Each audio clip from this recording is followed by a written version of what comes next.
Assembled devotees, all glories to Sri Guru and Sri Gauranga. Om Namo Bhagavate Vasudevaya.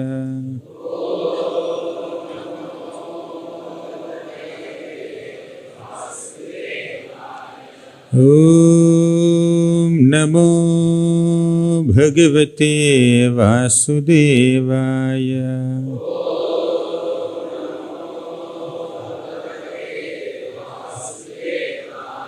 Om Namo Bhagavate Vasudevaya.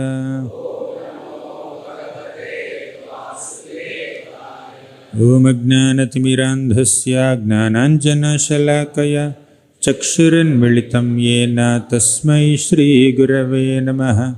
Shri Chaitanya Manobhishtam Sthapitam Yena Bhutale Swayam Rupaha Kada Mahyam Dadati Swapadantikam. Vandeham Shri Guroho Shri Yutapadakkamalam Shri Gurun Vaishnavamscha Shri Rupam Sagrajatam Sahagana Raghunathanvitam Tam Sajivam Sadvaitam Savadhutam Parijana Sahitam Krishna Chaitanya Devam Shri Radha Krishna Padan Sahagana Lalita Shri Vishakhanvitamscha.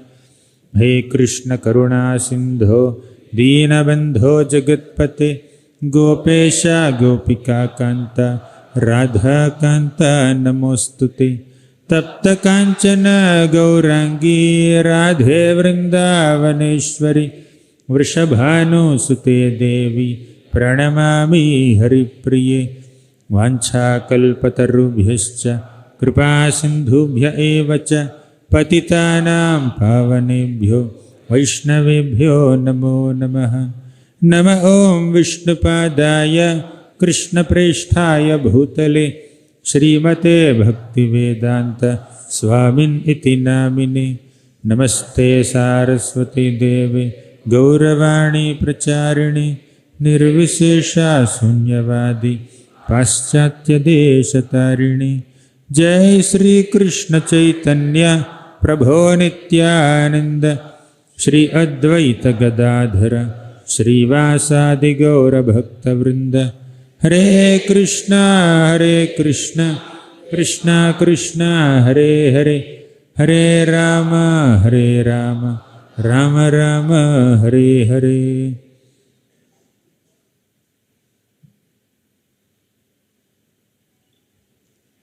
Hare Krishna.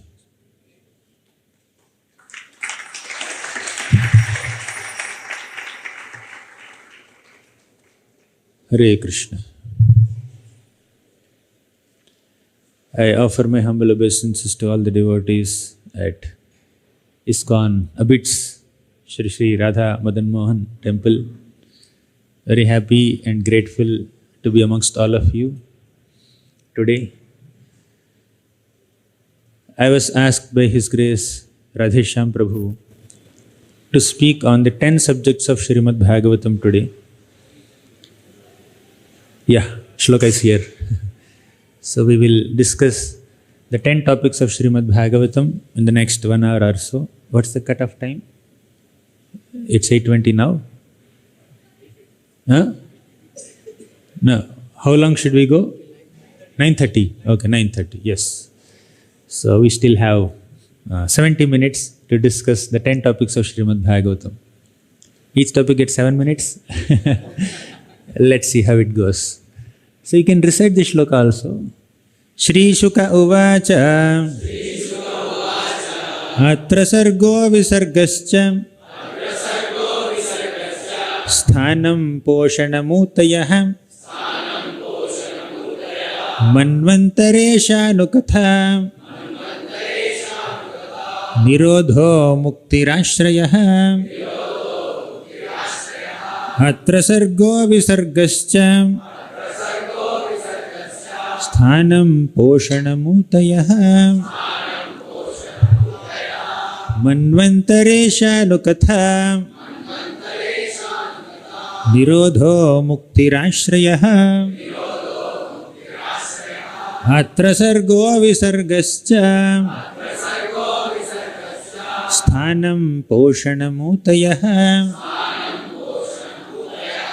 Manvantare Ishanukatho Nirodha Muktirashraya.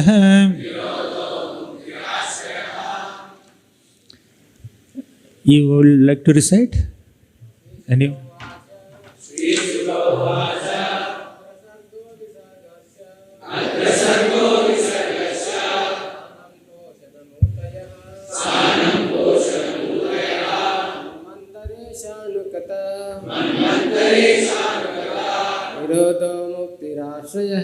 Nirodha Muktirashraya Sri Sukadeva Atra Sarga Visargascha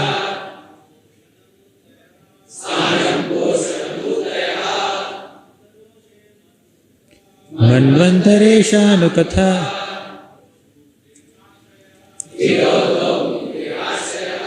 Matajis.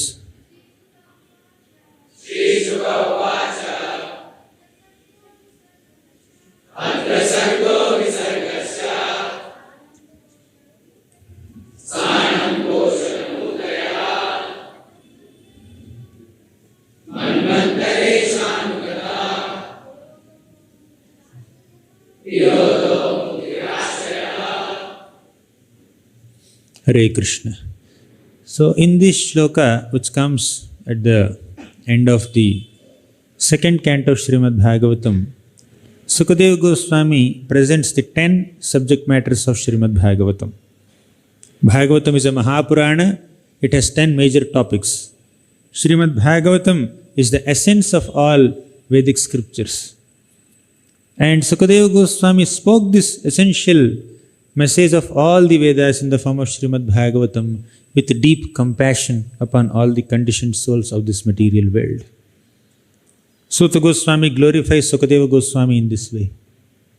In the first canto of Srimad Bhagavatam, Yahasvanubhavam akhila shruti saramekam adhyatma deepamatitirshatam tamondham samsarinam karunayaha purana guhyam tam vyasasunumupayami gurum muninam. Yahasvanubhavam. Sukadeva Goswami has personally assimilated and realized and internalized akhila shruti saramekam, the essence of all the shrutis. Yahasvanubhavam akhila shruti saramekam. After having assimilated the essence of all the shruti scriptures, Sukadeva Goswami started speaking Srimad Bhagavatam. Adhyatma Deepam. What is this Srimad Bhagavatam? This Bhagavatam is Adhyatma Deepam, that lamp that illuminates the soul, the spiritual lamp that destroys the darkness of ignorance within our hearts. Adhyatma Deepam. Atititirishatam tamondham. This Srimad Bhagavatam helps us cross the ocean of material existence. Tamo andham. This material world is filled with tamas and andhakar, darkness of ignorance. This is like an ocean, and Bhagavatam helps us cross this ocean. Samsarinam karunayaha purana guhyam. This Bhagavatam is Guhya Purana, very confidential Purana. The subject matters described in Srimad Bhagavatam are very confidential. Still, Sukadeva Goswami is very compassionate. Therefore, he revealed this confidential Purana out of his deep mercy. Samsarinam karunaya aha. Out of his karuna on samsaris, he spoke this Purana Guhyam. Tam Vyasasunumupayami gurum muninam. That Vyasasunu, that son of Vyasadev, he spoke Srimad Bhagavatam, and his guru Vyasadev is sitting in the audience and hearing that Bhagavatam. And the guru of his guru, Narada Muni, is also sitting in the audience and hearing Srimad Bhagavatam. Therefore, Sukadeva Goswami became Guru Muninam. He became the guru of his gurus. He became the guru of Vyasamuni and Narada Muni. Vyasamuni is Mahamuni and Narada Muni is the guru of Vyasamuni also. And Sukadeva Goswami started speaking in front of them. Of course, not with a superiority complex that I am the guru of my gurus. He is humble at heart. Therefore, Srimad Bhagavatam is manifesting from his heart, from his mouth. Once, there was a discussion between Narada Muni and Krishna. And in that conversation, Krishna started speaking the glories of the gopis of Vrindavan. Of all my devotees, the gopis of Vrindavan are the topmost. They are the supreme devotees of Krishna. They have given up everything. Pati sutanvayat bhratru bandhava ativilanghyati achyutagataha. They have given up their pati, sutta, bhratru bandhava, everyone. They came to serve Krishna with complete dedication. They are constantly remembering Krishna. They are the topmost devotees of Krishna who are constantly absorbed in the service of Krishna and thoughts of Krishna, whatever activities they may be doing. Yado hane vahanane mathanopalepah Prinkankhanar bharudito ksanamarjanadav Gayanti chaina manurakta dhiyo shrukantyo Dhanya vrajastriya urukrama chittayanaha. Yadohane, whether the gopis are milking their cows or cleaning their grains or churning buttermilk, mathana, or smearing their homes or floors with cow dung, or whether they are swinging on swings or taking care of their crying babies, or whatever simple household activities that these gopis are doing, they are constantly remembering Krishna while doing those activities. They are singing the glories of Krishna. Gayanti chaina vanurakta dhiyo shrukantyo dhanya vrajastriya urukrama chittayanaha. Bhagavatam says that dhanya, these are the most exalted devotees of Krishna, because urukrama chittayanaha, their consciousness is constantly focused on Lord Urukrama, Lord Krishna. You see? So this is the glory of the gopis, and Krishna personally started speaking the glories of the gopis in very elaborate way to Narada Muni and said, my loving exchanges with the gopis of Vrindavan cannot be understood by anybody except one person. Who is that one person? Not only Krishna's interactions with the gopis, even all the leelas of Krishna that he performed in Vrindavan with any of the Vrajavasis, whether they are Sakhya Bhaktas or Vatsalya Bhaktas or Madhurya Bhaktas, all the leelas that Krishna performed in Vrindavan with the Vrajavasis are very confidential, very exalted, very intimate, very sweet. Krishna says that my interactions with the Vrajavasis cannot be understood by ordinary people. Even exalted devotees also find it very difficult to understand my interactions with the Vrajavasis. Even Brahma got bewildered. Brahma came on his swan carrier, he came to Vrindavan and he saw Krishna along with so many little gopas surrounding him in concentric circles. All of them are having their lunch on the bank of Yamuna. And Krishna is eating some nice sweet and taking it from his mouth and putting it into the mouth of one of the gopas. And these gopas like Sridama, Sudama, Stoka, Krishna, Madhumangal, they are also eating something. Right from their mouths, they are taking it out and putting it into Krishna's mouth. And Brahma got bewildered. This is not the way we worship Lord Madan Mohan. So, Shri Radha Madan Mohan Bhagwan ki jai. We worship the Lord with so many rules and regulations. We have some mantras to offer bhoga, but we ring bell while offering bhoga. We chant some mantras, we follow certain etiquettes, we follow certain standards. But what to do? The Gopas of Vrindavan, they are not following any standards, not chanting any mantras. They are directly feeding Krishna into his mouth. Seeing this, Brahma got bewildered. So even the most exalted devotees like Brahma also may not fully understand or comprehend the loving exchanges between Krishna and the Vrajavasis, whether they are Gopas or Gopis. So Krishna said this and said, one devotee of mine, he perfectly understands my loving exchanges with the Vrajavasis, and he also will be able to properly describe those loving exchanges very nicely. Who is that devotee? Shri Shuka Uvacha, Sukadeva Goswami. Krishna told Narada Muni that my devotee Sukadeva Goswami will be describing my glories, my interactions with the Vrajavasis in Srimad Bhagavatam. Before even Sukadeva Goswami spoke Srimad Bhagavatam, Krishna predicted that Sukadeva Goswami will be speaking Vraja Leela. He will understand nicely, he will be able to speak properly.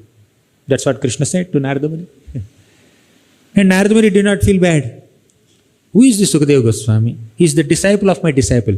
Krishna, why are you not saying that I will be describing your Vraja Leela? You are saying that the disciple of my disciple, my grand disciple will be discussing your Vraja Leela? Not me? Narada Muni has no envy. In fact, when his grand disciple is discussing Krishna's Vraja Leela, Narada Muni is sitting in the audience and hearing, as if he is hearing for the first time. You see? He is the one who inspired Vyasadeva to write Srimad Bhagavatam. And Vyasadeva wrote Bhagavatam and taught that Bhagavatam to Sukadeva Goswami. And Sukadeva Goswami is speaking and Narada Muni is sitting and hearing. That's the glory of Sukadeva Goswami. Tam Vyasa Sunumapayami Gurum Muninam. He is like Guru of all Munis. Yam Pravrajantam Anupetam Apeta Krityam Dvaipayano Virahakatara Ajuhava Putreti Tanmayataya Taravobhineduhu Tam Sarva Bhuta Hridayam Munimanatosmi. The first canto of Bhagavatam says, very beautiful shloka. Yam Pravrajantam Anupetam Apeta Krityam. Sukadeva Goswami just took birth from his mother as a 16-year-old boy directly. No infancy stage. And Sukadeva Goswami is directly running out of Vyasadeva's home. And Vyasadeva is running behind him. Oh Sukadeva Goswami, my dear son, where are you going? Please come back, please come back. My dear son, come back. Today is your birthday, we have to celebrate. But Sukadeva Goswami is not coming, he is going away. Sukadeva Goswami did not respond to Vyasadeva's loving calls. But there is someone else who responded. Who responded to Vyasadeva's loving calls? The trees responded. Taravo bhineduhu. The trees gave a reply to Vyasadeva. In that context, the Acharyas say, especially Vishnu Chakravarti Thakur says that it is Sukadeva Goswami who has entered into the hearts of the trees and made them speak, made them respond to the call of Vyasadeva. You see? If Sukadeva Goswami can enter into the dull trees and make them speak, he can also enter into my dull head or my dull heart and make me speak Srimad Bhagavatam. So let me offer obeisances unto Sukadeva Goswami, and with his blessings, let me speak Srimad Bhagavatam. And this is the prayer of Sutta Goswami. And following the footsteps of Sutta Goswami, let us also offer prayers to Sukadeva Goswami. Let us also seek blessings of Sukadeva Goswami and discuss these 10 topics of Bhagavatam that Sukadeva Goswami spoke. Sukadeva Goswami spoke that there are 10 topics of Bhagavatam, and then he spoke those 10 topics. Sri Shuka Uvacha. We have not started the class yet. We just remembering, just seeing that Sri Shuka Uvacha, I thought of speaking something about Sukadeva Goswami. Now let's start the class. 10 topics of Bhagavatam.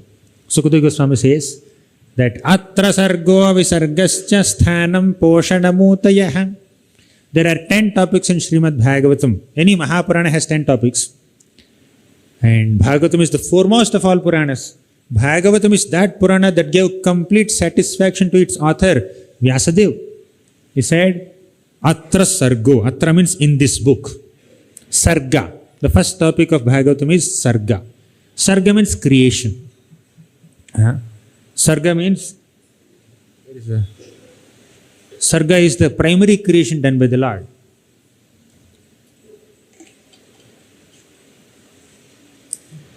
So this whole world is created by the Lord. Many human beings may think that they are creators. Nowadays there is a popular terminology in the internet. Content creators. There are many content creators. But the content has already been created by the Lord. Even Brahma, who is considered the creator of this entire universe, once he told Narada Muni glorified Brahma, you are the creator, you are the creator, you are the Srishtikarta. Then Brahma said, no, I am not the creator. I only recreate what has already been created by the Lord. He is the primary creator, I am the secondary creator. If Brahma is the secondary creator, what about all of us who may be creating some content? Content creators. We are many, second, not even secondary. Maybe 10th or 20th or 100th or 1 millionth is our rank. Right? Everything is created by the Lord. Common people can only recreate what the Lord has already created. Or all the creations of the jivas are dependent on the creation of Krishna. And also the Kriya Shakti or the creative energy in the jivas comes from Krishna ultimately. Right? So Krishna is the primary creator. The Lord has so many forms. One of the forms is Mahavishnu. Mahavishnu is Karanodaka Sai Vishnu who lies on the Karana ocean. He is Mahavishnu. He lies on the Karana ocean, and when he breathes out, millions and millions of universes come out of his bodily pores. Yasyai kanishvasi satkala valambhya jivanti loma vilaja jagadandanatha. Jivanti loma vilaja jagadandanatha. Jagadanda is so many universes which appear like eggs, Brahmandas. He is the Jagadanda Natha. He is the boss. He is the Natha. He is the master. He is the creator of millions of universes that come out of his bodily pores. Jagadanda Natha. And how does he create? He creates so effortlessly. Yasyaika nishvasita kalamatavalambhya. Just within a breathing period of Mahavishnu, millions of universes are automatically created or manifested from his body. When you breathe, nothing happens. When Vishnu breathes, millions of universes come out. When we breathe, yeah, we are living. That's all. But when Vishnu breathes, millions of universes come out. And how do they come out first? First, all the universes come out in the form of small seeds. Little bit. Small seed. Just like a big tree also begins with a small seed, right? So there is seed, bija, which is technically called pradhana. The universe comes out of Mahavishnu's body as pradhana. And by the Lord's glance, through the medium of the Lord's energy, time energy, kala shakti, this little pradhana seed transforms into Mahattattva. And that Mahattattva becomes Ahankar. And that Ahankar in the three modes of Sattvaguna, Rajoguna, Tamoguna produces 24 elements. The 10 senses, the 5 great elements like earth, water, fire, air, ether, and mind, intelligence, all these things are produced through that Ahankara in these three modes. And at this stage of creation of this universe, of the material realm, all the elements in this universe are completely disconnected from each other. Earth, water, fire, air, ether, the earth element, the water element, the fire element, they're all separately existent. And later, by the medium of the Lord's Bibhrat Shakti, also called cohesive energy, all these elements are amalgamated and the universe is formed. Right? So, this whole process of the manifestation of all the ingredients for the creation of the material universe is called Sarga or primary creation. And this is carried out by Mahavishnu. Karanadak Sai Vishnu. That is Sarga. Atra Sargo. That's the first topic. And this Sarga topic is primarily discussed in the third canto of Srimad Bhagavatam. By the way, all these 10 topics are discussed in all the 12 cantos of Srimad Bhagavatam with various degrees of emphasis. But there are some cantos who specifically or primarily focus on one particular topic. Third canto, up to 12th chapter, up to 11th chapter, describes the manifestation of the ingredients of the material creation or the primary creation done by Mahavishnu, Karanodaka Sai Vishnu. That is Sarga. Clear? First topic is Sarga. Class is going to be a little technical, not stories. So 10 topics of Bhagavatam, right? Sarga is the primary creation done by Lord Mahavishnu, the manifestation of all these universes. Then, after the universes are manifested, means after all the ingredients like earth, water, fire, air, ether, sense objects, mind, intelligence, all of them are manifested, the Lord's Vibhuti Shakti helps them join together, combine together, and universes are formed. Millions of universes are formed. Then this Mahavishnu expands himself as Garbhodaka Sai Vishnu and enters each and every universe. And when Garbhodaka Sai Vishnu entered a universe, a Brahmanda, he found that the universe is empty. And with the perspiration of his own body, he fills half the universe. And that perspiration of Garbhodaka Sai Vishnu formed the Garbhodaka ocean. And this Garbhodaka Sai Vishnu lies on this Garbhodaka ocean. And from his navel, a beautiful lotus sprouts. This is the universal lotus. Within the stem of that lotus, there are 14 planetary systems in their whatever seed form or subtle form. And on top of that lotus, Lord Brahma appears. Lord Brahma sits on the top of the lotus. He took birth from that lotus. So Brahma is the first created living entity in this material world. He is the first son of Lord Garbhodaka Sai Vishnu. And what does Brahma do? He first offers prayers to the Lord. He offers beautiful prayers. After his birth, he enters into the stem. He feels that, what am I doing here? I am sitting alone in this lotus. He looks down. There are only waters of Garbhodaka ocean.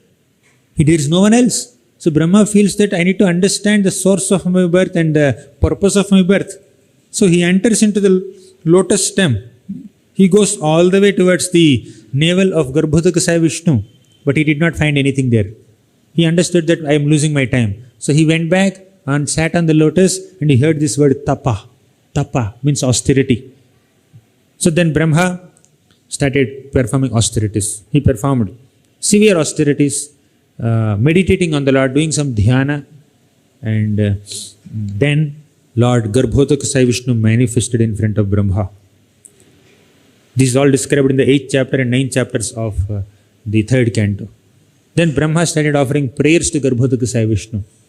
So many beautiful prayers. One is Tvam Bhakti Yoga Paribhavita Hrit Saroja Asya Srutekshita Patho Nanunatha Pumsam Yadyadhyata Urugaya Vibhavayanti Tattatvapuhu Pranayase Sadanugrahaya. So Brahma is offering this prayer to the Lord. So many prayers. One is this: whoever worships you with pure bhakti, tvam bhakti yoga paribhavita hritsaroja. When the Lord is approached by some devotee with pure bhakti, the Lord will manifest in the heart of the devotee. How does the Lord enter the heart of the devotee? Srutekshita patho. The Lord enters into the ear holes of the devotee when he hears Harikatha, and then he manifests in the heart. Many other details are there. So Brahma offers prayers, and Lord Vishnu manifests in front of Brahma and says, Brahma, I bless you, I empower you to create the 14 planetary systems, to create the Vedas, to create the 84 lakh species in this world, to create Varnashrama system, to create everything else in this universe. So with the empowerment of Garbhodaka Sai Vishnu, Brahma started creating all the details of the universe. And that creation done by Brahma is Visarga. That is the second topic. The first topic of Bhagavatam is Sarga, which is primary creation done by Mahavishnu or Karanodaka Sai Vishnu. So he creates the universe or universes.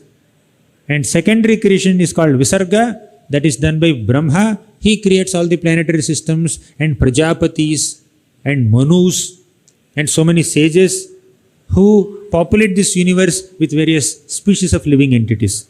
And that creation carried out by Brahma and his descendants is called Visarga. Clear? Second topic is our Sarga, Visarga. Then third is Sthanam. Sthanam literally means position. And in the context of Srimad Bhagavatam, the third topic, which is Sthanam, refers to positioning various living beings, positioning various species of living entities in different planetary systems in this universe is called Sthanam, the geography of the universe. There are 14 planetary systems in this universe. So different planets are meant for the inhabitation of different kinds of living entities. Bhuloka has certain residents, different species. Then Bhuvarloka, then Svargaloka. Svargaloka is the residence of all the Devatas, who are the managers of the various affairs of this material universe. Bhur Bhuvaha Swaha. Then Maharloka. Maharloka is the place of all Maharshis. Maharshis means great sages who perform austerities and who also are householder sages. They are Prajapatis. They create different species of living entities in this universe. These are Maharshis in Maharloka. Then above Maharloka, there is Janaloka. That is also resided by so many powerful sages. And above Janaloka, there is Tapoloka. Tapoloka is resided by so many sages, like 4 Kumaras, the Navayogendras. But the difference is that in Tapoloka, the sages who reside there are not Prajapatis, they are not householder sages. They are Brahmachari sages. They are Sannyasi sages. They are Naishtika Brahmacharis. So they come and inspire the sages in the Maharloka, and they teach them, right? So that is that's what happens in the Tapoloka. And above Tapoloka is Satyaloka. Satyaloka is also called Brahmaloka. In Brahmaloka, Lord Brahma stays, along with so many people, so many sages who are conducting different sacrifices. Thus, there are 7 upper planetary systems: Bhumandala, Bhuloka, Bhuvarloka, Svargaloka, Maharloka, Janaloka, Tapoloka, Satyaloka. And within the depths of Bhumandala, there are 7 more planetary systems: Atala, Vitala, Sutala, Rasatala, Talatala, Mahatala, Patala. So in these lower planetary systems, there are some snakes and other kinds of living entities. They are very small planetary systems. So there are total 14 planetary systems, and different living beings, different jivas, enter into different species, and they reside in one of these planetary systems according to their consciousness. So the creation of these 14 planetary systems and positioning different species of living entities in these 14 planetary systems is called Sthanam. That is the 5th topic of Srimad Bhagavatam. This topic, Sarga, is primarily discussed in the 3rd canto of Bhagavatam up to 11th chapter.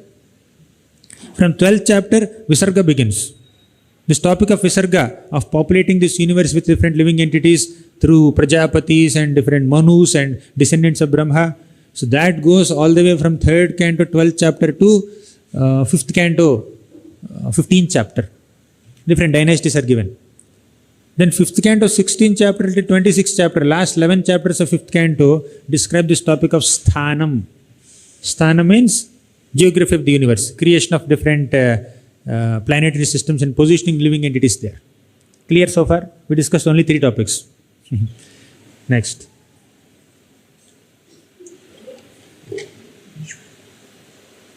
Fourth topic is Poshanam. Poshanam means, one meaning is nourishment. Another meaning is protection.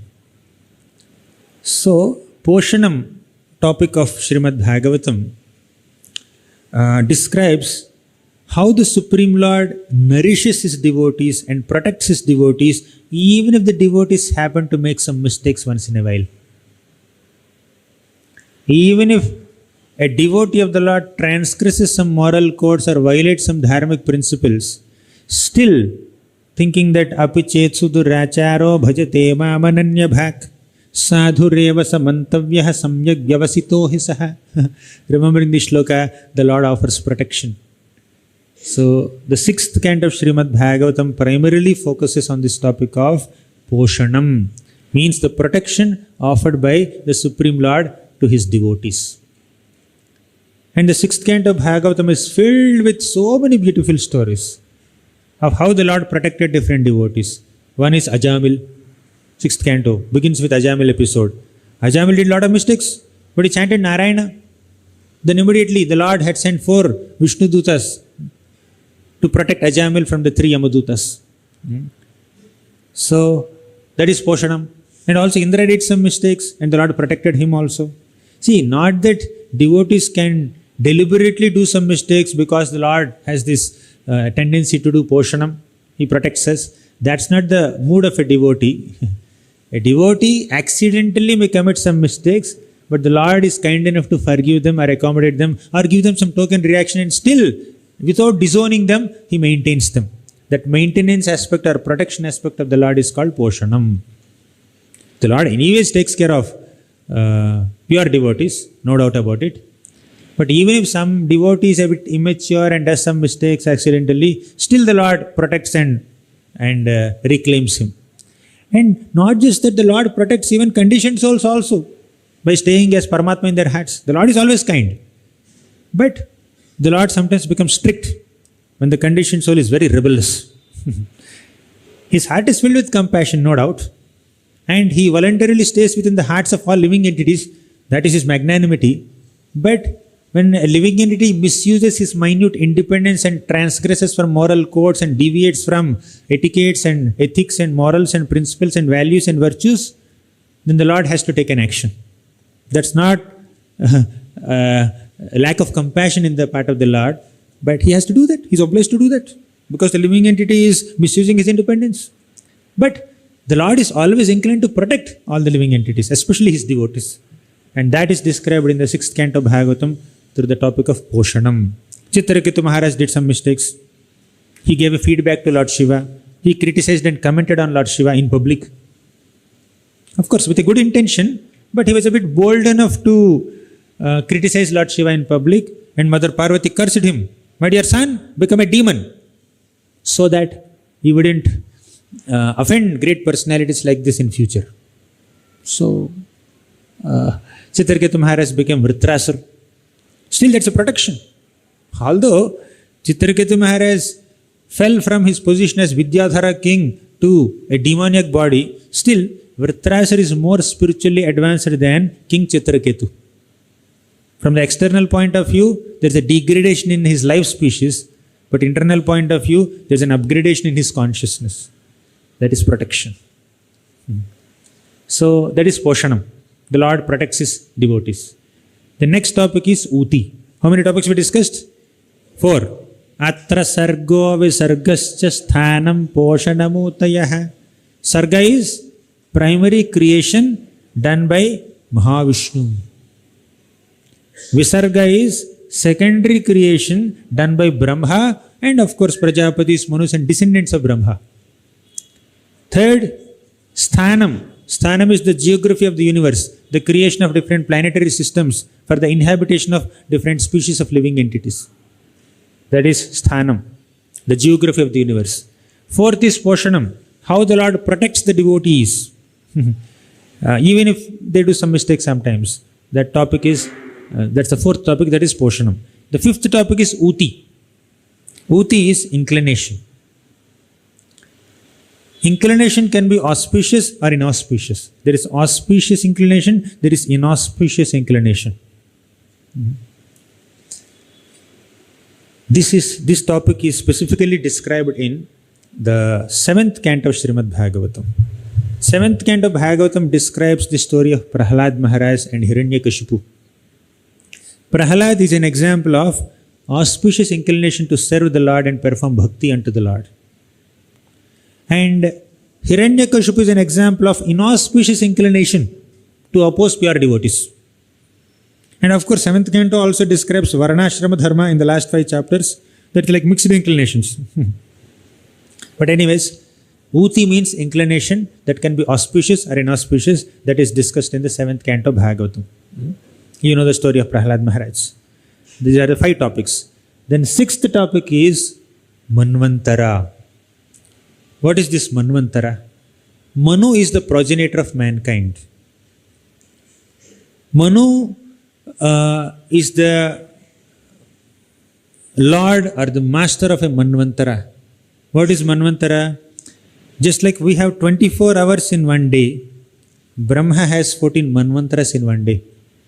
Brahma's one day has 1000 Divya Yugas. This 1000 Divya Yuga period of Brahma's day is divided into 14 parts. Each part has about 71 Divya Yugas, and that part is called Manvantara.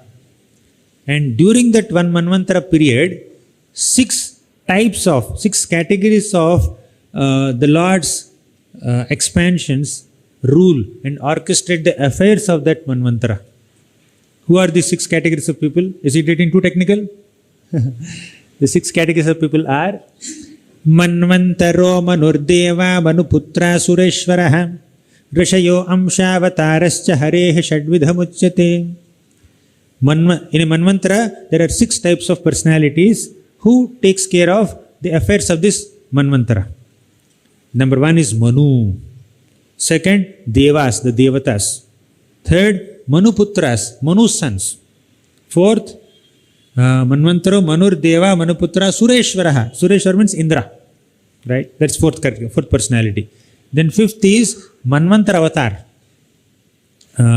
Manvantara Avatar means the Lord appears as an incarnation in every Manvantara. That avatar also does a lot of things in a Manvantara. Then one more is Sapta Rishis. 7 Rishis. The 7 Rishis are posts. Devatas are posts. Manu is a post. Indra is a post. These posts keep changing every Manvantara. Just like in our regular nation, there is government, and that government officers may change every 5 years or 10 years. There is some elections, right? After some period, 5 years or 10 years, so that the next management is elected.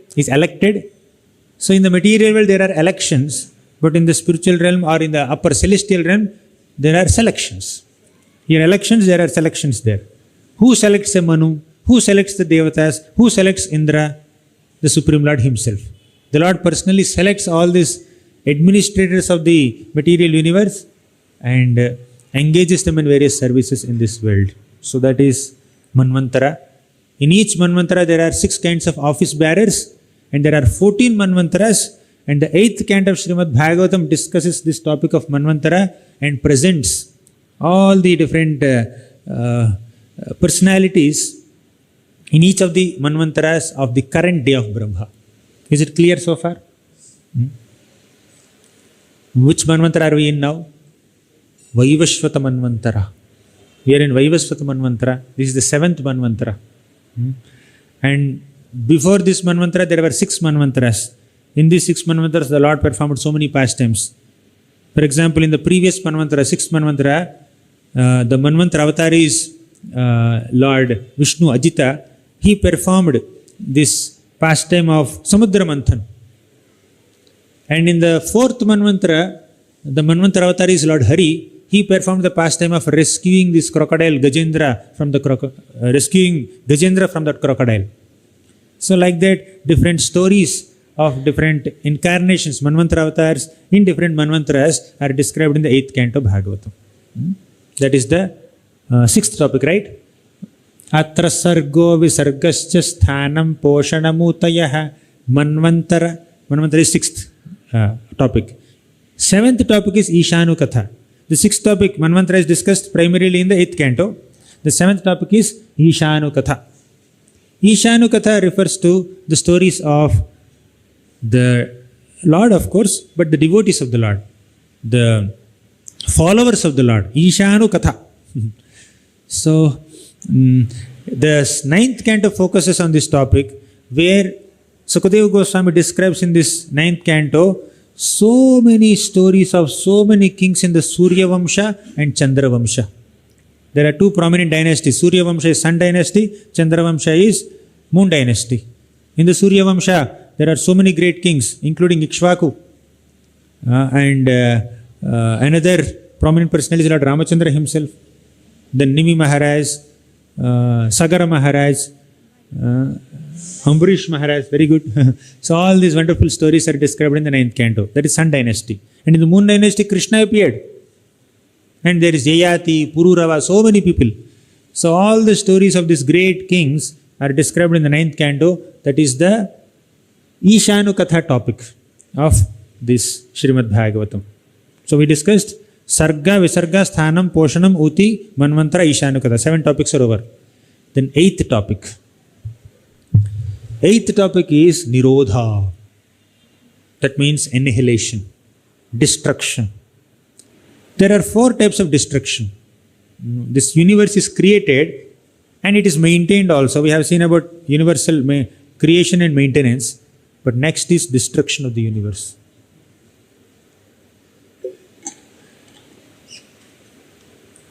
So destruction is also called pralaya.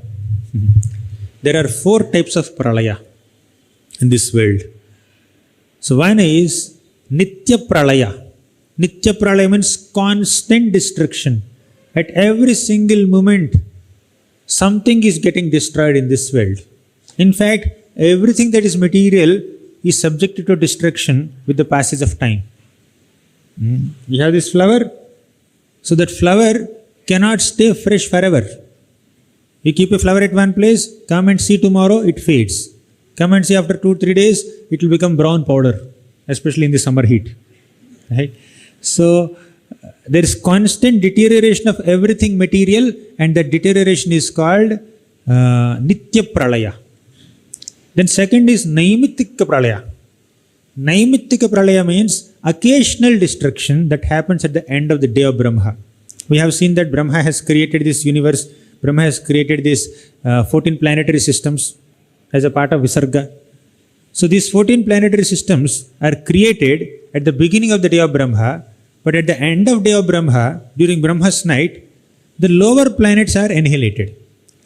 So all these planetary systems within the universe are held on the hoots of Sankarshana, who is an expansion of the Lord. He is in the form of a snake. And Sankarshan becomes frustrated at the end of the day of Brahma. Why he gets frustrated? He says the process of this whole creation is done so that the conditioned soul gets an opportunity to perform bhakti and go back to the Lord. But if the conditioned souls have not utilized this opportunity in this creation time, if they have not gone back to Godhead, that frustrates Lord Sankarshana, and he emanates fire from his mouths, and he destroys, he burns all the lower planets. Then all the lower 7 planetary systems, Atala, Vitala, Sutala, Rasatala, they are caught by fire. Even Bhumandala is caught by fire. And Bhuvarloka, Svargaloka, they are also caught by fire. So, bottom 7 plus 8 and 9. Bottom 9 planetary systems are caught by fire. Bhur, Bhuvaha, Svaha. 9 plus Bhumandala also, right? 10. So 7 in the depths of Bhumandala, then Bhur, Bhuvaha, Svaha. The bottom 10 planetary systems are caught by fire. Now the 11th planetary system is what? Above Svargaloka, what is there? We discussed. Maharloka. This Maharloka gets the heat of the fire of annihilation. When Sankarshan is burning the lower 10 planetary systems, that heat of that fire is experienced by the people of Maharloka. They cannot stay there. During the night of Brahma, they go from Maharloka all the way to Janaloka. So they are in Janaloka. Maharloka is empty now, like frying pan. And Janaloka, Tapoloka, Satyaloka. The top 3 planetary systems, they are not caught by fire. Because they are inhabited by very exalted sages and tapasvis and Naishtika Brahmacharis and Brahma himself. So the top 3 floors, or the top 3 planetary systems, they remain intact. And during the night, all these sages, they offer prayers to the Lord silently. That's the night of Brahma, where the lower 10 planetary systems are caught by fire, floods. This is called occasional annihilation, also called Naimittika Pralaya. How many types of Pralaya? 4 types. The first is Nitya Pralaya, constant Pralaya, constant destruction that happens every moment. Second is Naimittika Pralaya, that happens at the end of the day of Brahma. Then third is Prakritika Pralaya. Prakritika Pralaya means there is an annihilation of the entire universe at the land of lifetime of Brahma. See, Sarga is creation. Creation done by Mahavishnu. And this Nirodha is, the third type of annihilation is Prakritika Pralaya, where all the universes, all the Brahmandas are destroyed and they are withdrawn into the body of Mahavishnu. Mahavishnu is lying on the snake bed in the Karana ocean. When he breathes in then all the planetary system, all the universes come back into this world. And this happens at the end of Brahma's life, which is 100 years. Clear so far? This is the third type of pralaya, which is called Prakritika pralaya or elemental annihilation. All the elements of Prakriti like earth, water, fire, air, ether, all of them are wound up back into Mahavishnu's body. They are very finer details, but I don't have so much time to go into smaller, finer details. So we discussed three types of pralaya. What is the fourth type of pralaya? This is called Atyantika pralaya, ultimate annihilation. What is ultimate annihilation? This does not happen at the universal level or cosmic level. It happens at the individual level. Atyantika pralaya or ultimate destruction is the destruction of the false ego of the conditioned soul. When our false ego, when our ahankara is destroyed, we are liberated from this material existence, and that is called Atyantika pralaya. These are four types of pralaya which are a part of Nirodha discussed in the 12th canto Bhagavatam. These four pralayas or Nirodha topic is the 8th topic of Bhagavatam. How many topics? Sarga, Visarga, Sthanam, Poshanam, Uti, Manvantara, Ishanukatha, Nirodha. 8 topics we discussed. What is Sarga? Primary creation done by the Lord. Visarga, secondary creation done by Brahma and his descendants. Then third is Sthanam, geography of the universe. Sthanam. Poshanam, protection offered by the Lord. Uti, impetus or inclination, which is auspicious or inauspicious in the 7th canto. Then Manvantara, 8th canto, the reign of all Manus in the day of Brahma. That is Manvantara. Then next is Ishanukatha, the topics of different devotees of the Lord. That is 9th canto. Then Nirodha, 12th canto. 4 types of pralaya. Then 9th topic is Mukti. Mukti means liberation. And this liberation is elaborately discussed in the 11th canto of Srimad Bhagavatam through the conversation between Krishna and Uddhava, that is Uddhava Gita, and also through the conversation between Nimi and Navayogendras. So, 11th canto has only 2 conversations. One is the conversation between Nimi and Navayogendras, second is Uddhava and Krishna, Uddhava Gita. So through these 2 conversations, 11th canto presents the subject of Mukti, or liberation from this material existence. So that is the 9th topic of Bhagavatam. Now which canto is pending? We visited all the cantos, right? First 2 cantos are intro, and of course they also discuss the 10 topics of Bhagavatam in various ways. And 3rd canto, Sarga. 3rd, 2nd half, 4th and 5th first half is Visarga. 5th canto, 2nd half is this Sthanam. 6th canto, Poshanam. 7th canto, Uti. 8th canto, Manvantara. 9th canto, Ishanukatha. 11th canto, Mukti. 12th canto, Nirodha. What is remaining now? 10th topic discussed in the 10th canto, which is Ashraya. If you found the class very technical so far, there will be rasa now in the remaining 21 minutes. Because Ashraya is the ultimate shelter. Why all these 9 topics are discussed? Very, very technical, very philosophical, very deep, a bit complicated. Even a quick summary of it in the last half an hour or so must have made some of you at least feel it a bit overwhelmed, right? Too much of technical details. Should I study Bhagavatam or not? Bhagavatam is so complicated. The 10 topics are so complicated. Out of 10, 9 topics passed. Still, some are like overhead transmission. Should I read Bhagavatam or not? If you are feeling like that, please understand that such technical topics must be discussed in Bhagavatam. Ashraya is 10th canto of Bhagavatam, which is supreme shelter, which is Krishna, and Krishna's sweet loving pastimes are discussed so beautifully in the 10th canto. They are very relishable. But why not directly enter 10th canto? Why remaining 11 cantos? 12 cantos. In the 10th canto has a lot of rasa and excitement, and in the remaining cantos a lot of grandeur, majesty, opulence, philosophy, technical details of the creation, destruction, this and that. It seems like sometimes overhead transmission overloaded. Of course, there are some sweet stories like Gajendra story, Chitraketu story. Some are sweet, but mostly philosophical. These 9 topics of Srimad Bhagavatam are meant to bring us to the 10th topic. They are meant to appreciate the 10th topic. Only when we pass through these 9 topics nicely, at least to some degree, we develop appreciation for these topics, then you can appreciate the 10th topic better. If you directly jump into the 10th topic of Ashraya, where Krishna's loving pastimes with the Vrajavasis are described, we may underestimate them. We may undervalue them. We may take them for granted. We may consider that Krishna is ordinary. Therefore, such rich philosophy also must be presented. Such technical details of the creation and maintenance and destruction of the universe also must be presented before entering Krishna's sweet leelas.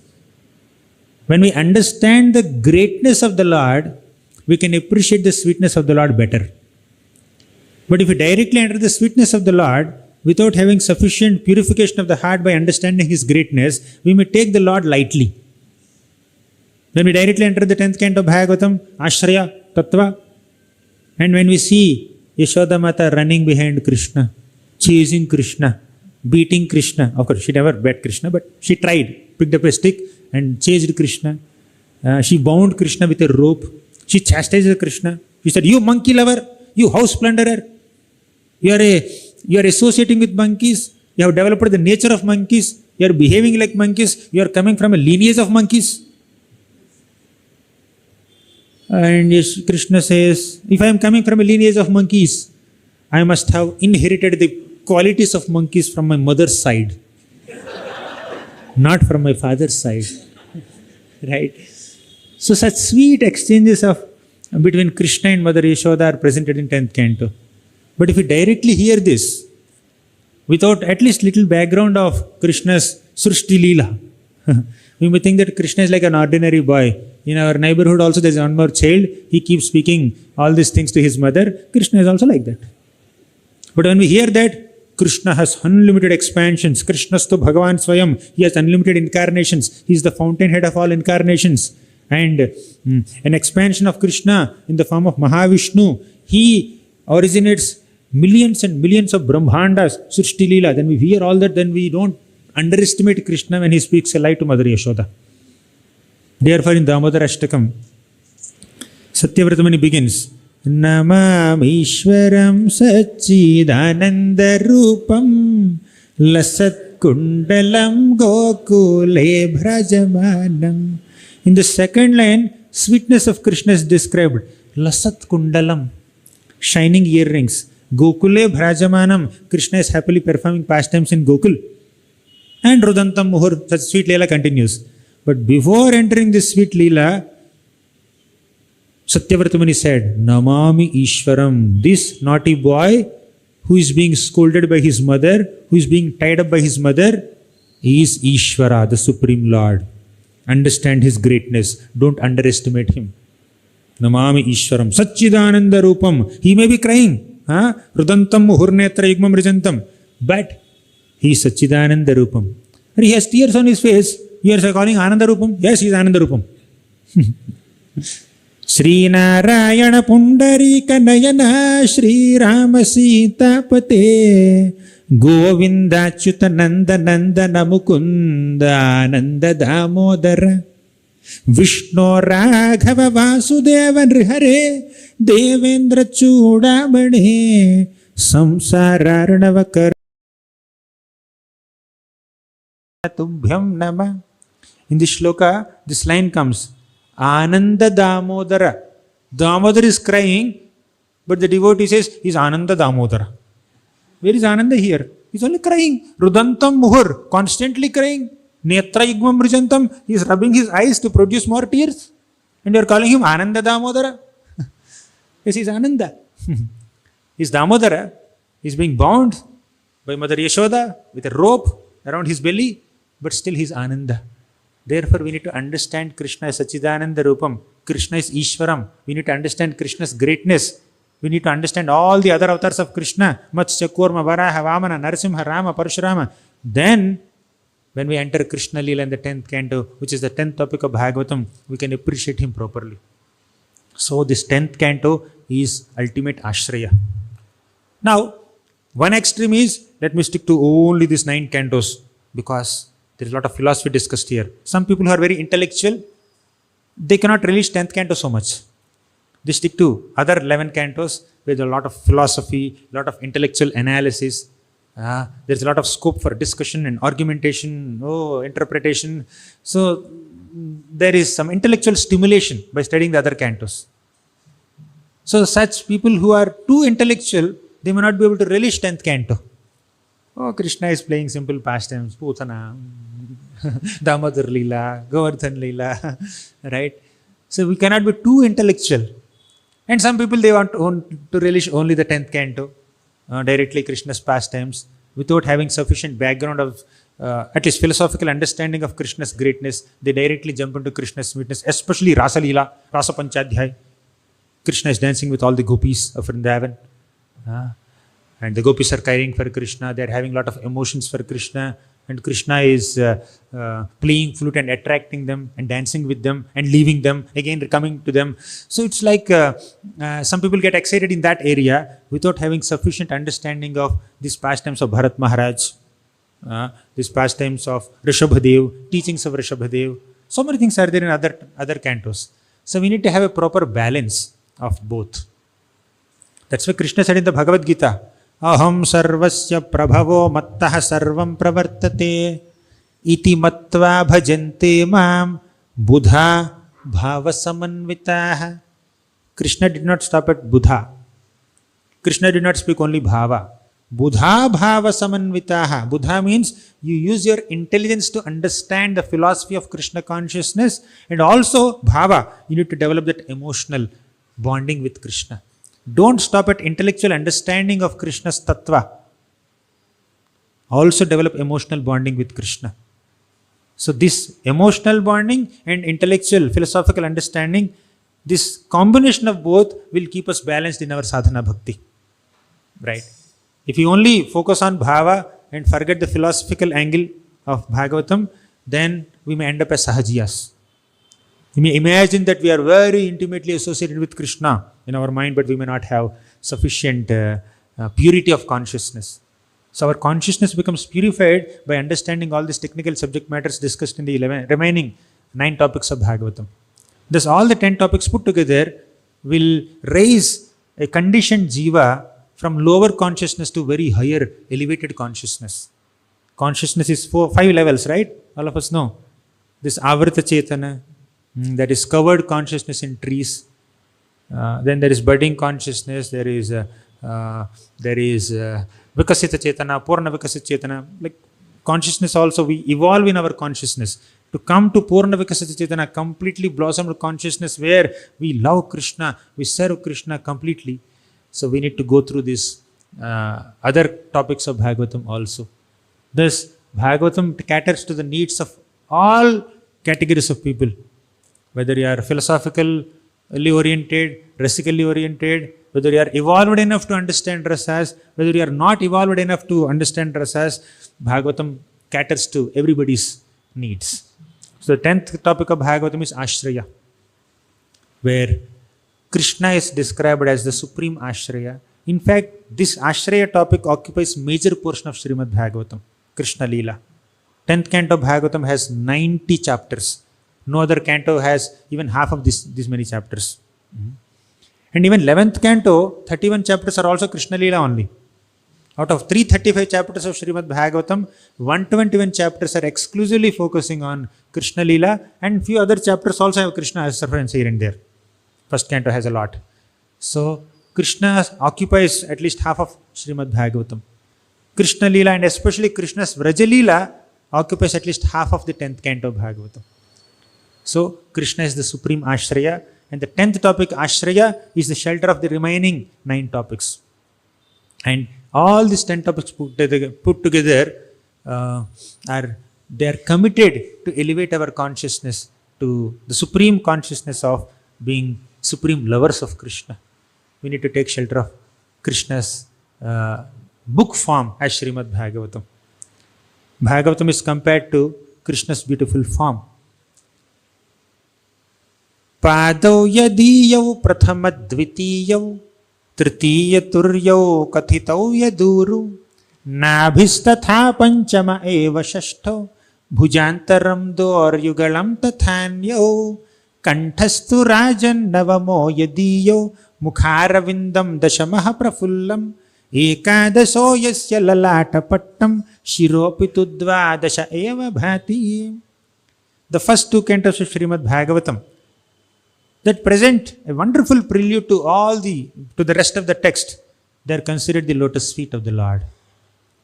Pado yadiyo prathamadvitiyo Trutiya turyo kathitav yaduru. The third and fourth cantos of Bhagavatam that present the topics of Sarga and Visarga. They are considered the urus, the thighs of the Lord. Then Nabhis Tatha Panchama Eva. The fifth canto of Bhagavatam that presents Sthanam topic is the navel of the Lord. From the navel entire universe came out. Then Bhujantaram means the chest of the Lord is compared to the sixth canto of Bhagavatam or the Poshanam topic.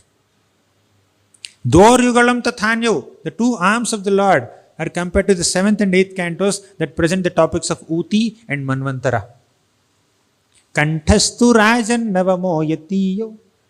The ninth canto of Bhagavatam that presents Ishanukatha is considered the Kantha, the neck of Krishna. Mukharavindam dashamaha prafullam. The 10th canto of Bhagavatam that describes Ashraya Tattva is compared with the beautiful smiling lotus face of Krishna. And the 11th canto that presents Mukti topic, that is the forehead of Krishna. And the 12th canto that presents Nirodha topic is the head of Krishna. Thus, when we are studying Srimad Bhagavatam from the first canto to the last canto and studying these 10 topics of Bhagavatam, we are taking darshan of Krishna's beautiful form. We are being equipped with the understanding of Krishna's Swarupa. That is the glory of studying Srimad Bhagavatam, which is the ripened fruit of the entire desire tree of all Vedic literatures. Nigama kalpatarorgalitam phalam Sukamukhadamritadrava samyutam Pibata bhagavatam rasamalayam Muhuraho rasika bhuvi bhavukaha. Nigama kalpataror galitam phalam. Srimad Bhagavatam is the ripened fruit of the desire tree of all Vedic literatures. Sukamukhad amritadrava samyutam. When Sukadeva Goswami spoke the Srimad Bhagavatam, that ripened fruit became fruit juice. Amritadrava. Phala became drava. It became very nectarian. Just like a mango may be ripened and very sweet, but when a parrot bites that mango, its flavor increases, its taste increases, right? Similarly, Krishna's pastimes in Bhagavatam are very sweet, but when Sukadeva Goswami spoke those pastimes, they appear much sweeter. Krishna's pastimes are very sweet, but when a devotee who has genuine love for Krishna describes those pastimes of Krishna, they become even more relishable. I often give this example. The gopis of Vrindavan, they directly, first hand, witnessed the butter stealing pastimes of Krishna. Krishna stealing butter from all the gopis, and all these motherly gopis are seeing Krishna breaking pots, pinching their babies and making their homes dirty. They're doing all kinds of things. Krishna is doing all kinds of things. And these gopis witnessed these pastimes first hand. And they thought, Mother Yashoda is missing all these pastimes of Krishna, because Krishna doesn't steal in Mother Yashoda's home. So let us go and give the pleasure of hearing these pastimes at least to Mother Yashoda. All the gopis of Vrindavan went to Mother Yashoda's home and they started speaking complaints against Krishna. They said, Krishna is stealing butter, Krishna is entering our dark rooms and illuminating our dark rooms with the brilliance of his jewels and stealing our butter. They are saying many things. And Yashoda Mata is hearing lovingly all the complaints of the gopis. And Mother Yashoda's experience of hearing the pastimes of Krishna from these gopis made her much happier than these gopis who witnessed those pastimes firsthand. The gopis saw the pastimes of Krishna and they derived some happiness. But Mother Yashoda heard these pastimes from the gopis and she derived much more happiness than them. What's the difference? The gopis only saw Krishna's pastimes, but Yashoda Mata heard those pastimes mixed with the love and affection of the gopis. The additional flavor of love and affection of these gopis that made Yashoda Mata much more joyful. Similarly, all the pastimes of Krishna and his incarnations are very sweet, but when Sukadeva Goswami spoke them, those pastimes appeared much sweeter. Sukamukhadamrutadrava samyutam pibata bhagavatam. Not like this, like this. Pibata bhagavatam rasamalayam. Bhagavatam is rasamalayam. Drink with your ears. Muhuraho rasika bhuvi bhavuka. Oh rasikas. Oh relishers of rasa. Bhuvi bhavuka. Oh thoughtful people in this world. Drink. Pibata bhagavatam rasamalayam. Pibanti ye bhagavata atmanasatam kathamrutam shravana puteshu sambhrutam punanti te vishaya vidushitashayam vrajanti tatcharana saroruhantikam. Pibanti ye bhagavata atmanasatam. When you drink the nectar of Bhagavatam through your ear holes, kathamrutam, that kathamrutam acts like nectar for your ears. Shravana puteshu sambhrutam. Fill your ear holes with the nectar of Krishna Katha as described in Bhagavatam. Sravana puteshu sambhrutam. Then there will be two effects. First effect is Punanti te vishaya vidushitashayam. Our ashayams, our aspirations, our desires, our goals in this material world are contaminated by desires for sense enjoyment. And those contaminated goals are purified by hearing Bhagavatam. Punantite Vishaya Vidushita Ashayam. Our aspirations, our contaminated aspirations are purified by hearing Bhagavatam. How many of you are eager to purify your contaminated aspirations and goals? Hare Krishna. Let's hear Bhagavatam. Then one more. Next is more exciting. Vrajanti tacharana saroruhantikam. We will be able to reach the lotus feet of Krishna. How many of us are aspiring to reach the lotus feet of Krishna? Then we have to hear Srimad Bhagavatam. Right? Srimad Bhagavatam Purana Babalam Yadvaishnavanam Priyam Yasmin Paramahamsya Meka Babalam Gnanam Param Giyate Tatra Gnana Viraga Bhakti Sahitam Naishkarmyama Vishkritam Tat Srinvan Supathan Vicharana Paro Bhaktya Vimuchye Naraham. Srimad Bhagavatam Purana Mamalam. Bhagavatam is Amala Purana, spotless Purana. Because all these materialistic things are rejected. You may see a lot of technical subject matters. Yeah, technical subject matters are there. But the essence of all these technical subject matters is to bring you to the process of bhakti. Complete surrender to the lotus feet of Krishna. All the 10 topics of Bhagavatam are committed to bring us closer to Krishna's lotus feet with devotion, not karma mentality or gnana mentality or yoga mentality. Therefore it is Amala Purana. Dharma projita kaitavotra paramo nirmatsaranam satam. The kaitava dharma, the materially motivated practice of dharma is kicked out right in the beginning of Bhagavatam. So, Srimad Bhagavatam Puranam Amalam. Yadvaishnavanam Priyam. Very dear to all Vaishnavas. Yasmin Paramahamsya Meka Bamalam. This Bhagavatam is appreciated by great Paramahamsas. Those whose hearts are devoid of any envy. To the degree we are envious, to that degree we cannot understand Bhagavatam. To the degree we are non-envious, to that degree we can appreciate and understand and assimilate and internalize and realize Bhagavatam. Non-enviousness is an important qualification to understand Bhagavatam. Yasmin Paramahamsya Meka Mamalam Gnanam Param Giyate. Bhagavatam, Gnanam Param Giyate. It glorifies the supreme Gnana. Not some material Gnana or impersonal Gnana. Pure Gnana, pure knowledge of Krishna's Nama, Rupa, Guna, Leela is presented in Srimad Bhagavatam. Yasmin Paramahamsya Meka Bamalam Gnanam Param Giyate Tatra Gnana Viraga Bhakti Sahitam Naishkarmyam Avishkritam. Bhagavatam does Avishkar, of what? Naishkarmya. This Naishkarmya is not that Naishkarmya. Naishkarmya pyachata bhava varjitam na shobhate gnanamalam niranjanam. First canto. There is one Naishkarmya there which is devoid of bhakti. But this Naishkarmya is Naiskarmya. So, Naishkarmya devoid of bhakti is only Naishkarmya. Naishkarmya means detached action, that's all.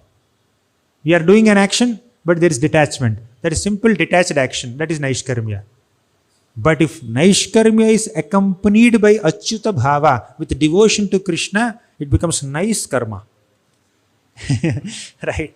So, Naishkarmya. Tatra jnana viraga bhakti sahitam Naishkarmyam avishkritam. What kind of Naishkarmya that Bhagavatam is doing avishkar of? Jnana viraga bhakti sahitam. Your Naishkarmya, your selfless, detached work is accompanied by pure devotion to Krishna. And that automatically gives you Jnana and Vairagya, knowledge and renunciation. So knowledge is there, detachment is there, selfless action is there, bhakti is also there. Right? All four are there in Srimad Bhagavatam with bhakti as predominant thing. Tatra jnana viraga bhakti sahitam naishkarmyam avishkritam tat shrindvan. Please hear Bhagavatam. Supathan, study Bhagavatam nicely. Not just pathan, supathan. Study nicely, not just casual reading. Study nicely, not as scholars, but as devotees. We are not here to conquer the contents of Bhagavatam intellectually. We are here to go to every canto of Bhagavatam with a begging bowl, like a beggar. Let's go to every canto of Bhagavatam. Let's go to every pastime of Bhagavatam. Let's go to every shloka of Bhagavatam like a beggar and beg for some inspiration to love Krishna. Beg some inspiration to serve Krishna. Oh Bhagavatam shlokas, please give me the charity of some inspiration to love Krishna, to serve Vaishnavas. Oh Ambrish Maharaj, go to all characters of Bhagavatam with a begging bowl. Oh Ambrish Maharaj, oh Prithu Maharaj, oh Dhruva Maharaj, oh Kunti Mata, oh Gopis of Vrindavan, oh Yashoda Mata, oh Devaki Mata, please give me some charity of Krishna Prema. We are not here to become scholars of Bhagavatam. We are here to become servants of Bhagavatam. We are not here to conquer the knowledge of Bhagavatam, technical aspects of Bhagavatam. We are not here to see Bhagavatam only from a philosophical perspective, historical perspective, grammatical perspective, linguistic perspective. We need to understand the devotional perspectives highlighted by our Vaishnava Acharyas and enhance our love for Krishna. Inspire ourselves to dedicate ourselves completely to the loving service of Krishna. That's the purpose of studying Bhagavatam. If this purpose is not there, Bhagavatam will not reveal itself to us. Bhagavatam is very clever because Krishna is very clever. And Bhagavatam is another form of Krishna. Just as Krishna is very smart, Bhagavatam is also very smart. It's a smart book. You have a smartphone, but this is a smart grantha, smart book. This book has some mystic powers because this book is not different from Krishna. Sri Krishna Parivartita. Apparently Krishna concluded his pastimes and went back to the spiritual world. But in reality, Sri Krishna Parivartita. Krishna came back again in the form of a book. A mystic book. A magical book. A divine book. A book who is as good as a person. And just as a person does not reveal his inner intentions or blessings or personal touch to someone who has malicious motives, similarly, Bhagavatam also does not reveal its inner messages when we approach Bhagavatam with non-devotional motives. Oh, this devotee is studying me to get some money. I will not reveal myself. Bhagavatam will hide itself. Oh, this devotee wants to become a scholar. Or this person is studying Bhagavatam to become a scholar. Bhagavatam says, no, my lessons are covered from the vision of this person. His intelligence cannot. His intelligence may see all the linguistic and grammatical perspectives of Bhagavatam, but I will not reveal my inner pure emotions of Krishna, Krishna Bhakti to him. In fact, Bhagavatam is compared to Mohini Murti. Just as Mohini Murti distributed all the nectar to the Devatas and did not give a single drop to the demons, and even though when demon tried to drink one drop, Mohini Murti cut his neck, Rahu. Similarly, Bhagavatam also, like Mohini Murti, reveals all its inner meanings and deeper devotional insights only to a sincere reader who approaches Bhagavatam with bhakti, with the begging bowl for inspiration to serve Krishna. Not, not to become an intellectual or a scholar, to gain some popularity and claps from people in this world. If that is the motive, Bhagavatam has so many reservations to reveal itself. You may read Bhagavatam, you may memorize everything, but the inner devotional perspective is not, it did not touch your heart when we don't have the pure motives. So Bhagavatam is a person. So let us take shelter of Srimad Bhagavatam. Bhagavatam presents these 10 topics, and the 10th topic is Ashraya, which is the shelter of all other topics. And Krishna's pastimes described under this topic of Ashraya is the shelter of all incarnations, all devotees. And we are eternally indebted to His Divine Grace A.C. Bhaktivedanta Swami Prabhupada for giving us this gift of Srimad Bhagavatam to all of us. Without Bhaktivedanta purports, without the simplified and yet profound explanations of Srila Prabhupada in his purports, I'm not sure whether I could have understood even iota of the knowledge of Srimad Bhagavatam. So it is Srila Prabhupada who considered himself as a humble servant of Srimad Bhagavatam and said, Srimad Bhagavatam is traveling to the west. As a humble servant of Bhagavatam, I am accompanying Srimad Bhagavatam. So he carried Srimad Bhagavatam. Mahad vichalanam drunam grihinam dina chetasam nishreyasaya bhagavan nanyathe kalpata kvachit. Kalpate nanyatha kvachit. So just like a merciful traveler, devotee traveler, Prabhupada traveled to the west and traveled across the globe several times to distribute the message of Srimad Bhagavatam for the benefit of the entire humanity.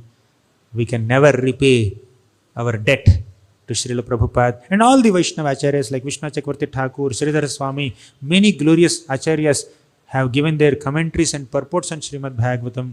We are eternally indebted to all of them, and Prabhupada has taken the essence of all these wonderful commentaries and he presented his Bhaktivedanta purports in a language that the whole world can understand. So we are seeking blessings of Srila Prabhupada and all the glorious Vaishnava Acharyas who gave us the gift of Srimad Bhagavatam. Thank you very much. Granthara Srimad Bhagavatam ki jai, Srila Prabhupada ki jai.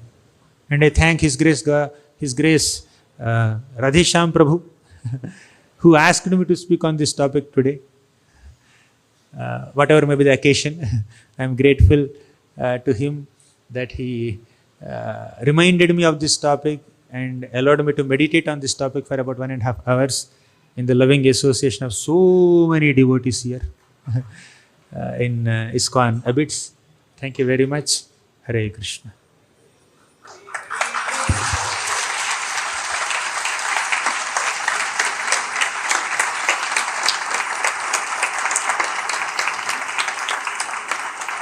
Okay. If you have time, we can take a couple of questions. Anybody has any question? You asked so many questions. Let others ask. Last several days, I am hearing all his questions. Yes, Prabhu, you can ask. Hare Krishna, Prabhu. Thank you. Bhagavatam has many allegorical or analogical stories and also teachings, like especially like Puranjana and teachings of Kapila. So, in what category do we put those stories or that section of Srimad Bhagavatam? They are coming as part of these 10 topics only. In which of these 10 topics? Depending on which canto is going on. In the 4th canto of Bhagavatam, there is this topic of Narada Muni enlightening Prachanda Barhi through an allegorical story. See, these topics are there, but these allegorical stories, anecdotes and examples and analogies, they come ultimately to highlight bhakti. The essence of all these topics is also bhakti only. So you can put it under the topic of bhakti, whichever topic it may be. All of them are under the bhakti umbrella, right? So that is to enhance the understanding of the process of bhakti yoga. Okay. Any other question, comment? Mataji has.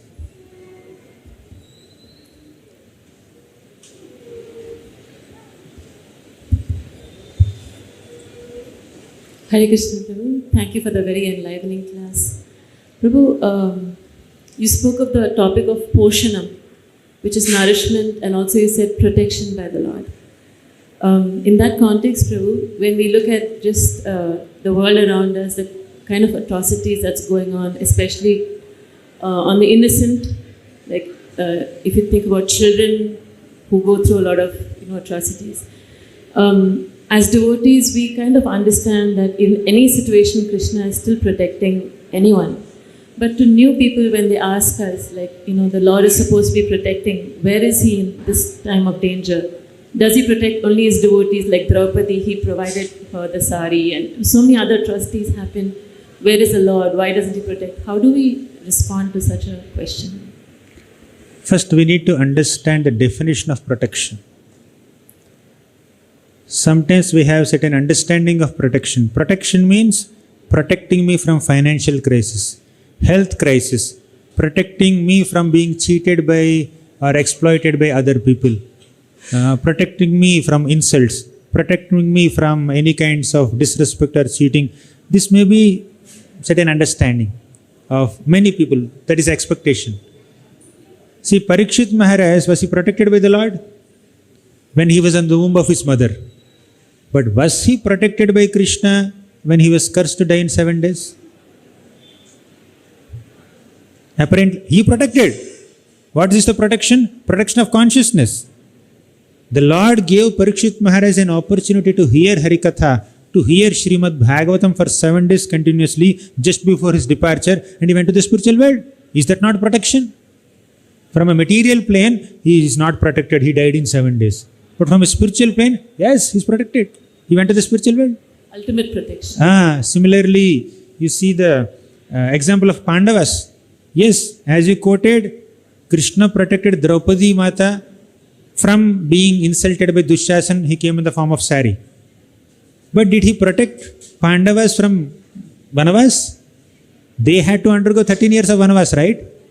Kunti Maharani never said, Krishna, why did you allow my sons to lose their kingdom and do Vanavas for 13 years? Why did you not protect? But she is not saying that. Krishna, thank you. Thank you for protecting my sons so many times. You did not protect your elder brothers, 6 elder brothers. Devaki's 6 sons, but you protected my 5 sons. Vishan mahagneha purushada darshanat asat sabhaya vanavasa kritsratah mridhe mridheneka maharathastrato draunyastrachastasmi harebhirakshitah. She said that thank you so much, you have done rakshana, you have given protection to all of us in so many contexts. Although she could have blamed, why did you allow my husband to die? Instead of blaming Krishna for the death of Pandu Maharaj, she is thanking Krishna for the protection of Bhima. Instead of blaming Krishna for the loss of the kingdom by the Pandavas, she is thanking Krishna for the protection of Draupadi. Instead of blaming Krishna for allowing Abhimanyu to be killed in the Kurukshetra battle, she is thanking Krishna for saving Parikshit. So whether they are pure devotees or anyone, in this material world, they have to undergo suffering. And Pandavas underwent more suffering than many of us here, right? But still Kunti Maharani is only highlighting Krishna's protection aspect there, where you protected in these instances, and she's not blaming Krishna for not, quote unquote, not protecting in some circumstances. Because she understands, even though there is lack of protection from a material plane, ultimately there is protection of their consciousness. That's what Bhishma said. Aho kashtam aho nyayam yadyuyam dharmanandana jivitam narhata klishtam vipra dharmachyutashrayah. Although Pandavas went through so many customs and anyayams, they never gave up their inclination to take shelter of Vipra, Dharma and Achyuta. That's the real protection. Suhrit Krishna tato vipat. Although Krishna is their Suhrit, still they underwent vipattis. But during those vipattis, their consciousness is protected. Their bhakti is protected. Their inclination to take shelter of Krishna is protected. Therefore, vipadaha santutaha shasvat tatra tatra jagadguru bhavato darshanam yasyata punarbhava darshanam. Let all those difficulties come again and again, so that we can take your darshan. Your darshan is real protection. Whether you relieve us from a material difficulty or not is eho bahya, is external. It doesn't matter. You allow us to take your darshan, you allow us to remember you, you intensify our dependence on you, you allow us to become detached from this material world. That is protection. If the Lord offers us protection on a material plane by giving us some wealth or money or facilities, that will increase our attachment to this material world. That is not protection. But whatever increases our detachment from this material world is protection. Whatever protects our bhakti is protection. Whatever intensifies our dependence on Krishna is protection. Whatever helps us to be relieved from this doership mentality is protection. Whatever helps us to be liberated from this enjoyership mentality is protection. Krishna's protection is on that plane. But our expectation of protection is in a different plane. That's our problem, not his problem. Hare Krishna. Thank you, sir.